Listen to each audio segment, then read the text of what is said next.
getting around the city, getting fuel and all that? Man, my brother, it's difficult to be a Nigerian, Hmm. For you to be a Nigerian, it means you can succeed and survive anywhere across the world. It hasn't been easy, it is tough, it is hard, it is unthinkable Hmm. what we Nigeria have to pass through just to get fuel, And then, in fact, I was talking to a few persons this day recently, and I'm like, getting a fuel in a day is like a great achievement Hmm. for a day, Hmm. and that's what it has become. So it's difficult, and we are not finding it funny, really. Well, it's so annoying that you go around the city, and you drive into a fuel station, you don't see fuel, but you're driving out of the fuel station or where you're driving in, you see people with jerry cans all over the place, and it feels like they have this thing in quantum. Like someone tried to explain that to me this morning, how they some of them buy these get the fuel from filling stations that are supposed to be selling to Nigerians Hmm. at the official rate, or and they're selling to these black market people.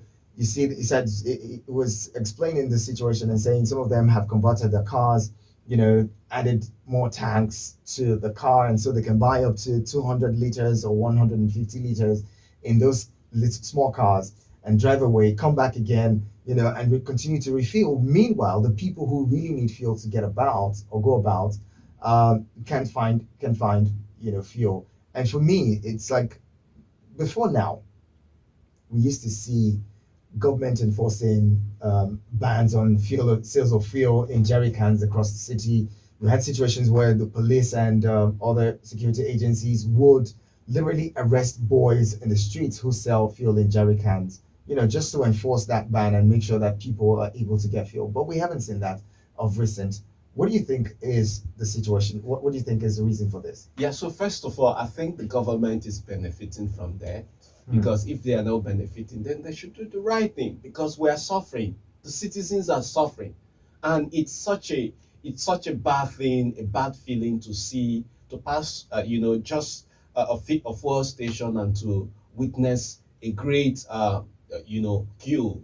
And then the next thing you see, the black market guy standing by the road. Where the question is, where do they get the fuel? Mm. So I mean, other people assume that the fuel operators or the station operator sort of do business. People capitalize on our vulnerability to make money. So there is perception that the fuel attendants and fuel, people who sell fuel work with these black market guys to get the fuel and make more money, because they get it at cheaper rate, and of course sell it to get bigger It's money. just sad because Nigerians can move around. Mhm. You drive around and you see people standing for hours trying to get vehicle to or transportation to get to where they have to go to. People go to work late. You have colleagues who would resume work really late because they've been standing at the bus stops trying to get a cab or something to move them around the city. Yes. And it's just sad. The temperature is really bad. The not sun is not just scorching. not just the temperature here, Nigeria. What about the manpower, manpower time loss? Mm. The productive time loss. Mhm. People stand on the road. The time they need to get to work and do some productive stuff, which would improve the economy and improve the way things are done in our nation. They get to miss all of those time. The government, it has lost, because that those times cannot Cannot be be recovered. recovered or Mm. accounted for. Mm. So you see that the chain of this problem is long.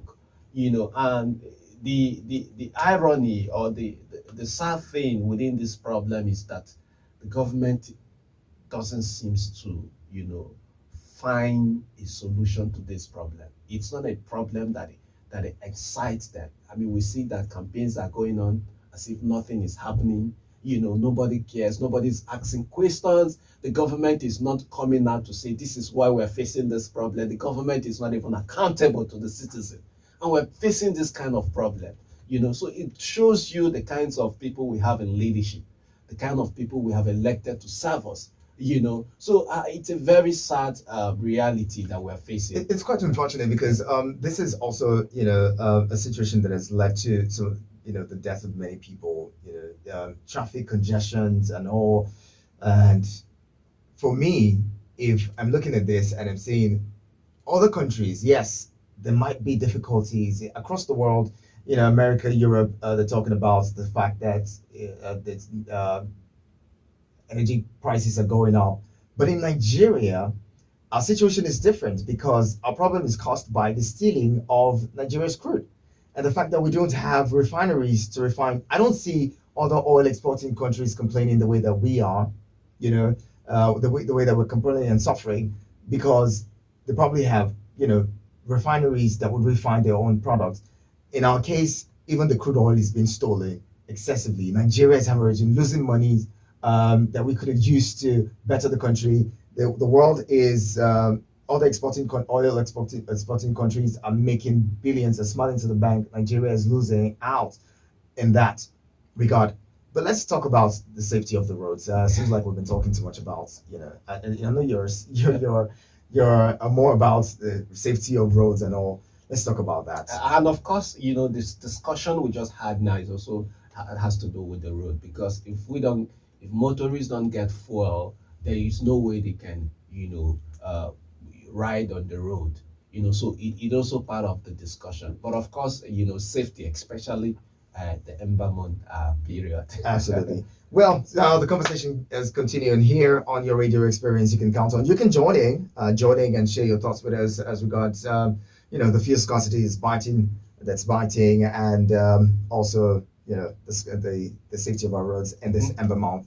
Um, Mr. Patrick Obi, let's talk about the Ember month and how Nigerians love to um, put pressure on themselves, put pressure on our resources and everything once it's the Ember month. We're approaching, we're at that point already. October is ending, and we're beginning to see that. In fact, the fuel scarcity can be attributed to the fact that we're getting closer to the Yuletide and people want to make more money and all. And so they would sabotage the country, sabotage the economy, and sabotage themselves, just so they can make more money at this time. What do you make of that? Well, across the world, it is only in Nigeria that we have such thing as Ember month. Mm. And the reason why we have such thing as Ember month in Nigeria, it is because it's characterized by a lot of traffic crashes and fatality. So you hear people say the Ember month is a period where the witches and wizards are out there to suck the blood of road user travelers. But that notion is not true. That is an assumption that is not true.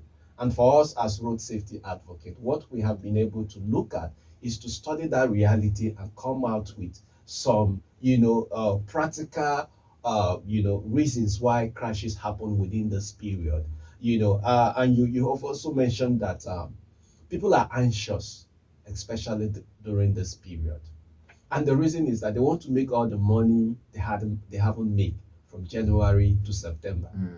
And because it is Christmas and New Year, they want to spend all the money, make all the money, and show that they have all the money. And because of that, you see people are anxious. Drivers are, driving recklessly, speeding to ensure that they meet up with the target and make more money. As a result of that, the road becomes so busy, right? The road becomes so busy.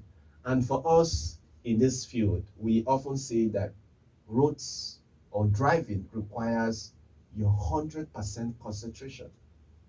100%. It must be 100%. Anything outside of that will result to a crash. And we've also mentioned that there are three factors that are responsible for crashes. We have the human factor, we have the environmental factor, and we have the mechanical factor, right? The human factor has to do with the human behavior, which constitutes over 90% of the crashes. The environmental factor has to do with the nature of the road, and the mechanical factor has to do with the nature of the vehicle. So in this Ember Moon period, the human factor constitutes the bulk of the consecutive factor responsible for crashes. And so because the attentions are divided, because people are anxious, because that concentration is not there, you get to see a lot of crashes, because people are not are not attentive to the safety rules, and because people are speeding because it is one of the higher causes of crashes, and that is why we have so many cases of crashes in this period. And one thing we advise that people should do is that you need to pay very close attention as you drive during this period. Drive as if you're the only sane person on the road. When you have this mindset, when you have this attitude, and then your safety and the safeties of others is ensured. And then we also advise people to you know make sure you avoid every aspect of distraction. Distraction is not only when you make calls. Distraction can also be attributed to drunk driving. It could have been attributed to driving under influence of drugs. And so, if you're able to avoid distraction, drunk driving, and driving under the influence of, drug, then you are able to ensure your safety and the safety of others, especially during these periods. And yes, I am here to state that there is no witches and wizards out there, causing the crashes. causing the crashes. Some people will disagree with you, but then let's. I like that you mentioned, some of the factors that are responsible for the crashes on our roads, and one of those is the human factor. Right. The human factor. Let's stay on that a little more. Around this period, you have commercial drivers wanting to make more money within this period. They're overspeeding so that they can get to their destination and come back almost at the same day, and sometimes do two, three trips, on a road that maybe naturally they should have just done one trip on, but because they want to double their hustle. double their hustle and quote unquote cash out, they put themselves through the pressure of driving for 18 hours, even 20 hours, and then they break that. Sometimes a guy told a story of how they were driving to Lagos, and the driver had fallen asleep like twice while he was watching, and he was the one who managed to get the wheel back on track. Wow. The first time, and then tapped the guy and said, concentrate, wake up. And the guy woke up. When it happened the second time, he had to raise the alarm because the other passengers were sleeping, and somehow they parked the car, and people were asking who could drive, and finally he decides to drive. He drove for 5 hours while the driver was sleeping. The driver slept for 5 whole hours on that trip. And it just tells you how people can be so tired and so stressed, but wouldn't want to rest because they want to make money. Yeah, absolutely. And you see what your friend did was remarkable, and he should be applauded for that.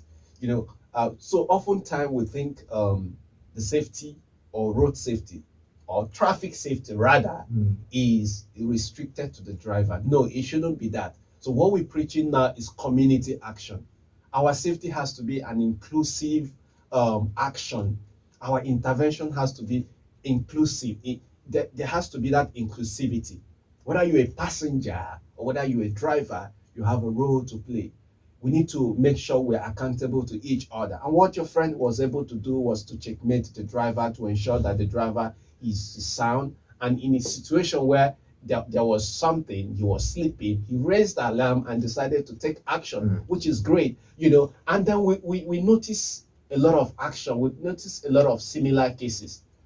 But oftentimes, it is when the crash happened, when there is loss of life, and then we're investigating what happened, that we notice that this driver was actually sleeping, And so, as in some cases, passengers are afraid to speak up. They're afraid to talk to the driver for fear of being shouted at, or for some reasons they are afraid, But we are coming out now to say, no, it is your right to tap the driver and say, please, you need some rest. It is your right to call the attentions of the driver, even if he's speeding or sleeping, or you notice that he's driving under influence.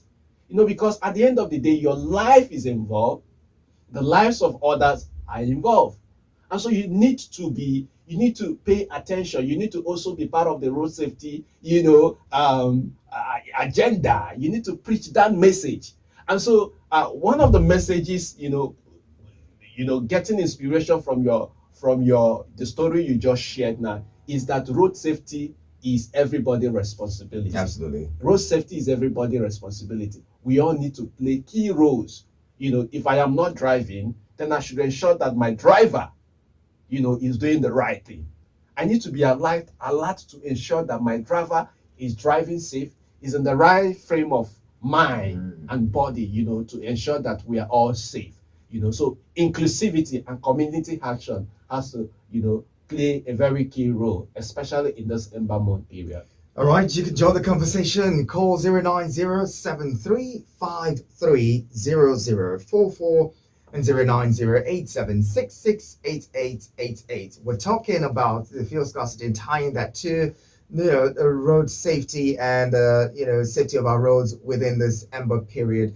All the things that happen in the Ember period is first of all you have fuel scarcity, and then you have people trying to double their hustle. Transport fare is hiked, cost of fuel is also hiked, and then Nigerians would have to maybe deal with that at some point. I'll bring in this caller. Hello, good morning. Good morning, Prince Ivana. Good morning to you. What's your name, sir? I like your program. That's your program making me not to be going to my business. Go to your business, but carry us along. You can go with us everywhere. I like the way you handle things. Thank you very much. Good morning to your guest. Good morning. Yeah, you see that driving on 14. Some passengers normally got into the Africa. Okay. Now, I tell driver that I wish you on the road. I tell you, and because I'm from the Number State, and I look and the advice if you enter with the you see the passenger shouting to driver, we supposed to get to some place, so time. And there are some drivers who cannot control. When you take them, they have to remote. Some passengers cause this problem you before talking. Yeah. Those drivers are reckless. Some can go and start and look at their drink there. They keep them there. If you carry passenger come, they give them everything free so that tomorrow you can carry passengers come.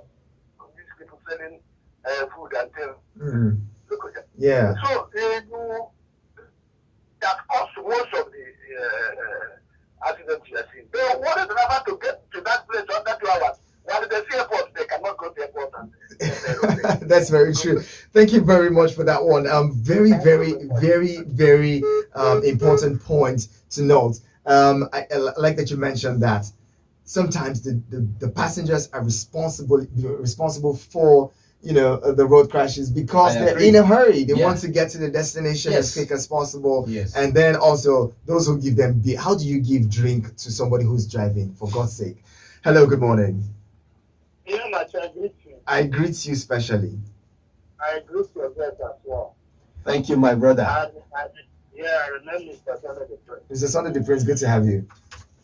Thank you. Yeah, I want to ask what the NNPC said that is the cause why there is scarcity of fuel in the town here. Well, before now we heard that the flood was the reason. Now Lagos has joined. Other parts of the country also experiencing the scarcity. So we're wondering why those other cities have joined in the scarcity if it's a flood that's responsible. We haven't gotten answers to that yet. Yeah, man, so it's unfortunate that our leaders who meant to tell us a clear picture of how things are going are always trying to use one big grammar or the other to cover up the truth. During that last time, NNPC was telling us we shouldn't do panic buying. But before it could say that, the first scarcity lasted for 4 months. Is it also a panic buying that cost it? And all this while the sale was cash here in Abuja. Nasarawa from Maraba to Turkey are selling. They never go get cash offer for 1 day. They are selling above one price. That is why I asked you what did they say is the cost. Because since the time they claim that erosion interrupted trucks not to get into Abuja, people from Nasarawa are selling for above one price. They are selling them 230. No queue. Everyone is busy. If they want to buy, you buy. And when they are selling normal price, you see a lot of long queues there. Even up to this moment I'm talking to you, all the television between Maraba to Turkey are selling 250 naira at their pump. Under this administration, DPPR went to sleep. I remember before now, this year I used to go to some police station. No, but if the funny part is that even if the buy rate of 250, they're not getting value for your money. You realize when you buy 10 liters, you get value for 8 liters. They will teach you to by adjusting their cost and still sell it at best price. Mm. So that's what access this trailer that are supplying fuel down to Nasarawa people from Wagwara to down to Lokoja, selling above one price. Which road they pass through during that time the flood erupted Lokoja. The NFP should tell us clearly that they are short of stock. So the Nigerians should prepare their minds. People like us, we park our cars and possible trek or buy bicycle. Because the thing is not funny. Bicycles are really expensive now. Bicycles are. The small bicycle I bought to my children, second one, last 2 weeks, I bought the rate of 30,000 naira. I was going to buy one for my daughter, and I was told 55,000 naira yesterday. I was paying with tears in my eyes for bicycles. I mean, just. That's what I'm telling Nigeria. If we try to get it right in 2023, all of us will be in soup. Okay. Let us not go from frying pan to fire. I'm begging Nigeria. Thank you. Have a nice day. Thank you so much, Sunday the Prince. Appreciate you calling in. You want to respond to that quickly? Yes. You see, this issue of fuel scarcity, it doesn't make logical sense to me. You know, and that's because of my experience, you know, with NMPC. NMPC have a depot in Suleja that supplies this fuel in North Central and some of the northern state part of the country. Now the question is, does it mean that depot is not working? Because I know that most of the fuel that we have here in Abuja, I got it from there. You know, the thing is, most depots in the country don't even work. That's the annoying thing. And you have a situation where trucks load from Lagos and bring them straight to a filling station and offload there. And sometimes they don't even offload the entire thing. They go to other places and sell to black market people. Also, the question is, if trucks cannot load and move to other parts of the country, right, because of flood or whatever it is, why don't we have infrastructure that can deliver fuel to, you know, the filling stations and even the depots, like you mentioned? We have rail. These are infrastructure that other advanced countries use to deliver, you know, cargo and all. Why don't we develop such infrastructure in the country where, you know, within 12 hours or 18 hours, these large quantities of, you know, PMS would have been delivered to several states across the country? Why do we have to keep waiting for these haulage companies that, you know, charge exorbitant prices to deliver PMS or whatever products to the filling stations? It just doesn't make sense if you begin to look at it. It doesn't, because the NPC tells us that they are the sole importers of PMS, you know, for the most part of this administration, and we don't have fuel in the filling stations when we're paying subsidy. And the countries where some of these products end up have fuel, people just driving. They don't have they don't have. And Nigeria is paying subsidy for most of the. Some governors have said, look, the fuel that Nigerians are supposed to consume is consumed in other countries. Nigeria pays the subsidy on that. What is NMPC, the DPR or the NMDPRA, and the other, you know, agencies under the NMPC doing to ensure that Nigerians get fuel at the right price, based off of the subsidy that they're paying? Taxpayers' monies are used to pay subsidy, on these products, and yet, for most of the year, Nigerians are bought fuel for above 300 naira. Yeah. So I think it boils down to failure of leadership. No matter how we want to sugarcoat this issue, it is the failure of leadership that we're facing all of these problems. And it's sad. It's also sad. Sorry, that the Minister of Petroleum is the President of the Federal Republic of Nigeria, which means that he has all the power to say, "Look, I don't want this." The question is, does he even know what is happening? That's the question. I'm sure the President knows what's happening. He gets daily situation reports on everything. So I don't think that he doesn't know. It's about, some people have said, well, the President cannot be everywhere at the same time. All right. But the President can pick one thing and say, this is a problem that I want to supervise to see that it is solved. That's the grassroots many Nigerians. Yes. The President decides, look, power, I'm going to supervise this by myself, or or petroleum. If I'm the Minister of Petroleum, I'm going to monitor this and ensure that Nigerians get the best of it. Um, Having to see fuel scarcity return to this country at this point, it's just really sad. I'll bring you more callers as the program progresses. Stay with us. We'll be talking more. You can call 090-7353-0044 and 090-8766-8888. My guest this morning is Simon Patrick Obi. He is the executive director for Green Light Initiative and the national program coordinator for the International Visitor Leadership Program Alumni Association of Nigeria. I'm going to be taking more of your thoughts and responses. Don't forget to send me a message on 09097054450. 09097054450. That's for your SMS and WhatsApp. I also take voice notes on that number. It would be good to have your thoughts in. Keep it with us, your radio experience. You can. We're grateful to have you stay with us on your radio experience. You can count on. You're on to Eagles Outlook, and on Eagles Outlook this morning, we're discussing the fuel scarcity that's biting hard across the country. It's beginning to spread across the country. More Nigerians are having to pay more to get fuel. Block market guys having a field day, making more money, and smiling to the bank, while other Nigerians groan. Some people have said this is man's inhumanity to man. This is Nigerians being inhumane to their fellow citizens. Some others are saying, well, it's failure on the part of government that's resulted in all of this. And so I'd love to hear what you think. Join the conversation 090-7353-0044 and 090-8766-8888 are the numbers to call. Hello, good morning. Good morning. Good morning, Abdullahi Mekano. This current administration is the one that should remain to this poor country at the moment. How so? President Muhammad Buhari is petroleum minister for over 3 years now. When he came in, he said because of corruption in the sector, the oil sector, he's not going to appoint anybody as the minister. He just appointed state minister. State minister is just subscribing to the minister of petrol, which is President Muhammad Buhari, the minister of over 3 years now. Why is oil scarcity in Nigeria? He is handling the sector direct from the office of the president. So we agree that the current government has failed to put things in place. Who is to blame? It's President Muhammad Buhari, because it is our petroleum minister of Nigeria. And he did it because in order to avoid such a president and the corruption in the sector. Why are we having such problem for many years now?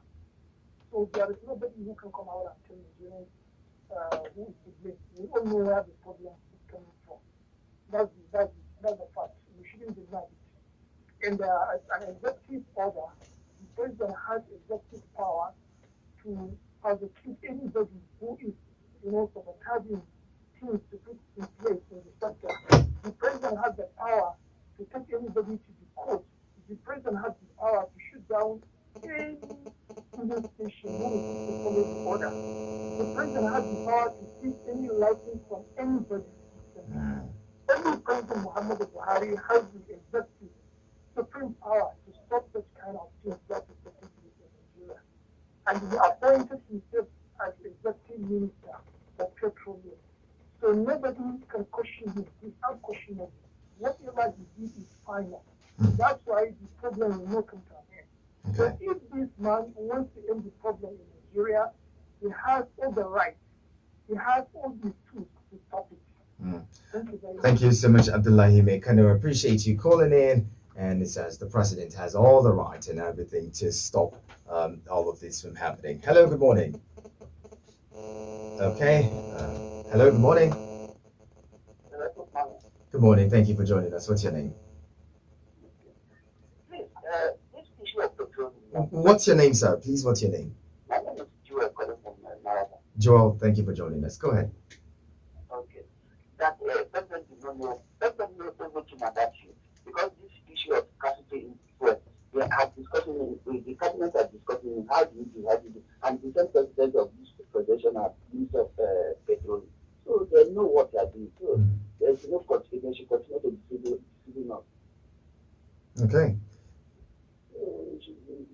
like this black market, some of those fuel stations, those black market, they are agents. They know what they are doing. So Okay, the government. thank you very much, Joel. Joel says they know what they're doing. They know what's going on.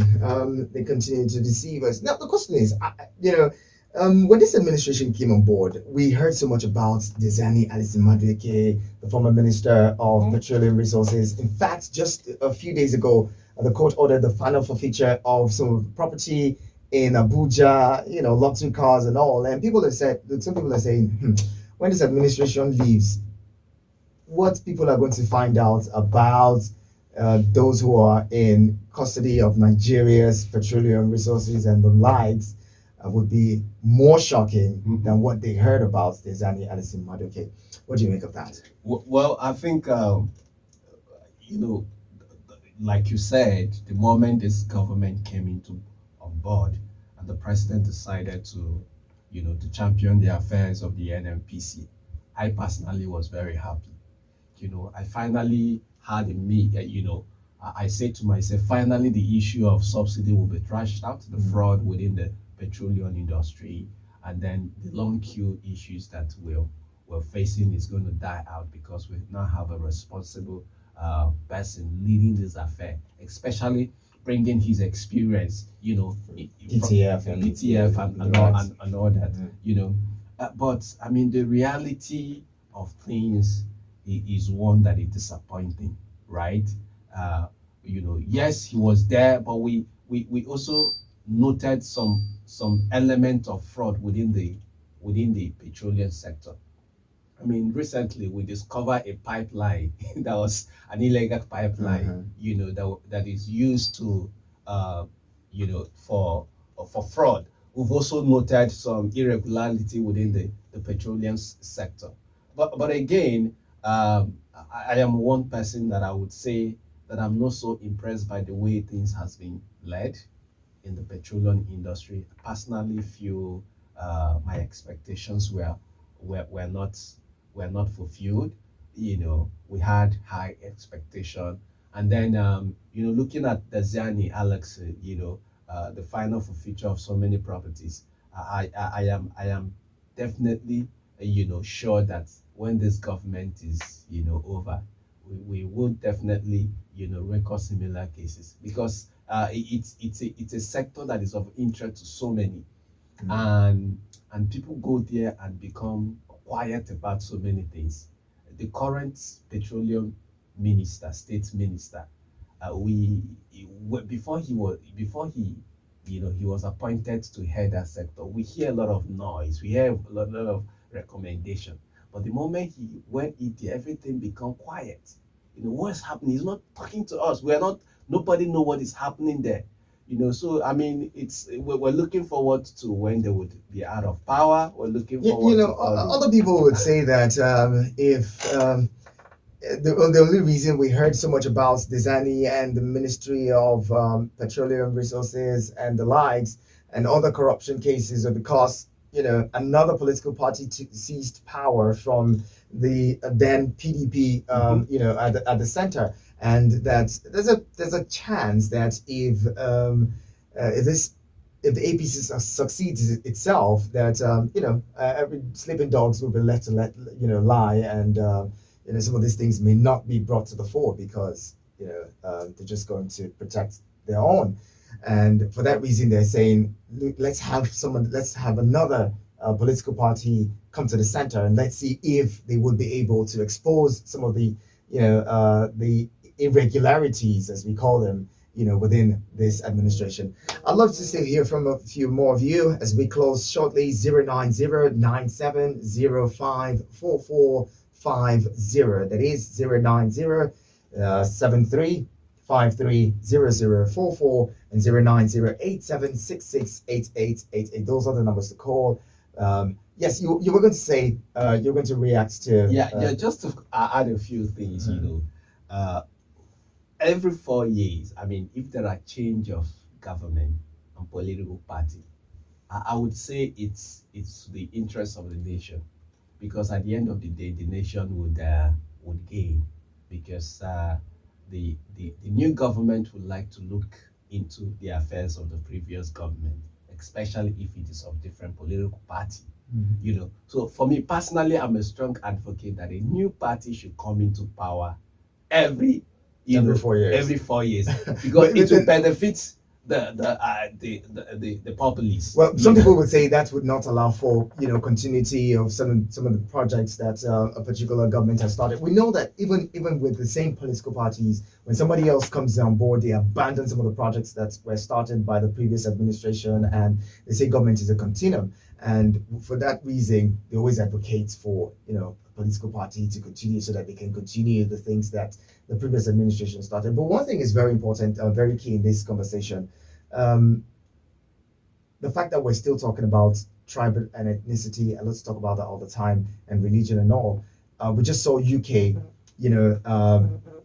sorry, a new prime minister and of Indian descent. All right. These are people. He's the first person of color to become prime minister in the UK. Not just first person, a young person. Exactly, 42 years. just 42 years old, and he's saying, "Look, I have the power I have the capacity to change turn around the economy of this country." And in Nigeria, young people are still struggling, to become local government councillors and local government chairmen and all that stuff. That's even a tough, a Herculean task for them to grab such positions. You've been on visitation to some of these countries. Yeah. What do you think is a problem, that creates this kind of gap that we see in Nigeria? Yeah, so I think it's about our culture. It's about our understanding of how things are done. And I will start with what happened to Liz Trust, before she handed over. I mean, Liz Trust came in at 44 days or 45 days, and she wasn't performing. She wasn't impeached. She said, "Oh, what I saw from the outside is different from what I'm seeing now. What is reality. I am not able to meet your expectation." Honorably, resigned. But in this part of the world, we've seen that people in government, leaders, to them, it will be obvious to them and to everyone that they have failed woefully, but they will refuse to leave power. They would rather prefer to die in power than to leave it. That's first thing. That's one orientation we need to change. And then the second thing also, in developed countries where things are happening, where things are moving well, you see that they don't care about where you're coming from, your religious background, your ethnicity. What they care about was your commitment to change the narrative, the commitment to and then your qualification to turn things around, to make the lives of the nation or the people better. These are the discussions that we should be having, rather than thinking about where is this person coming from, APC or PDP or Labour Party. These things are irrelevant things. We need to begin to think about the qualification of who we want to lead us. We need to think about, what that person has to offer. The manifestos of those people. This is one thing we should begin to pay attention to, and not where the person is coming from, and not which religion. We saw what happened with this new prime minister. You saw the religion. What he did. I mean, I don't know what the religion is about, but we saw that it's not even coming from the popular religion, the Muslim, the Christian, and nobody care about that. Everybody Absolutely. cares about what he's coming to do, his capacity and his ability to turn things around. That is it. That's what we should be talking about. And I hope that Nigerians understand that this is what we should be talking about now at this point as we go into 2023. I would always wrap up the conversations by reminding you that, the power to turn things around rather than just complain is in your hands. Grow beyond your sentiments or parochial sentiments. Go beyond your what's it called it now, discrimination against religion or tribe. Go beyond that. Choose a competent leader from Nigeria. Doesn't matter where they're from. if they are from the minorities of this country. We have about 18 candidates.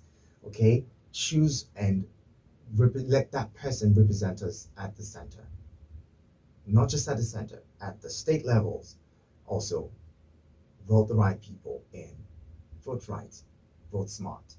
Go get your PVC now. Yeah, very Don't wait. important. Don't wait till later. Mhm. Go get it now. Have your power in your hands already. And so you can confidently say that when the time comes, I'm going to choose that person that I believe is going to turn things around for this country. We'll close it now. Simon, what would be your final thoughts Well, to I mean, our listening? the power to change our future is in our hands, is in the hands of everyone listening to us. We know the best. We have the conscience to think or to, vote the right person. And so my simple message this morning is go get your PVC and come 2023 general election. Please vote the right person that your conscience has told you that the person will turn things around and make this nation a nation that we will all be proud of. A nation that your kids, your children, your offspring, we grow to be proud of. Thank you. Again, go beyond your parochial or primordial sentiments and vote the right person. And my name is Ihiana Choprince. I'd like to say a big thank you to you, Simon Patrick Obi, Executive Director for Green Light Initiative and National Program Coordinator for the International Visitor Leadership Program Alumni Association of Nigeria. Thank you very much for being on the program today. It's my pleasure. It's always Thank a you pleasure for to have having you. me.